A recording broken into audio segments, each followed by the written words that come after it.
Greetings and felicitations again, my fellow perceptive purple people. I wanted to take a few moments to talk with you about seceding. Now, I'm sure that y'all are aware of the internet rumblings by some of our more extreme friends on the red side of the aisle about seceding from the Union. But today, let's look at the other side of that coin. What if the blue states decided to secede from the Union? What then? So, as you know, if you are a regular viewer to one of our videos, we tend to look at things a little differently, and most frequently with an eye towards the future of our country, instead of just the here and now. This one's no different. But before we continue, let us dispense with the caveat, shall we?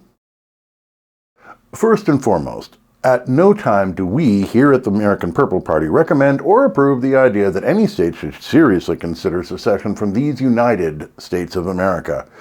We have learned throughout our history that, in spite of our many differences, we are truly stronger together as a nation than as a mere collection of states. As such, this discussion is intended to be purely theoretical and in no way represent any kind of approval, endorsement, agreement, concurrence. Sorry, I just wanted to be clear on this. Alrighty then, let's move on.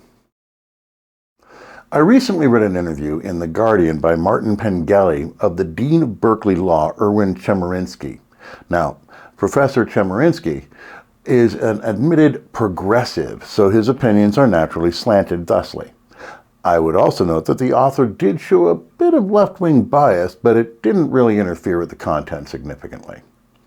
So, in this interview, and among some other extreme blue considerations, Professor Chemerinsky points out the possibilities of a blue state secession should Trump win in this next election.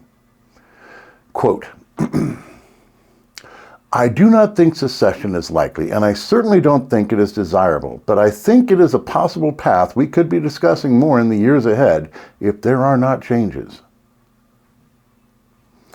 I should also point out that his main suggestion of the interview is tossing the U.S. Constitution for a new, presumably more progressive constitution, but that's a whole nother video.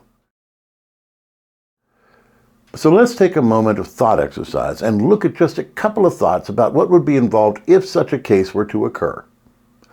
Blue states tend to be the gross payers into the federal budget, including defense, which would be pertinent to any possibilities of any military attempt to keep the Union together in such a case. Unlike the idea of a red state secession where the remaining federal government would still have relatively full coffers for a fight, this would be a problematic turn. Many red states tend to be agricultural, and therefore the blue states would have to deal with replacing these most basic food staples.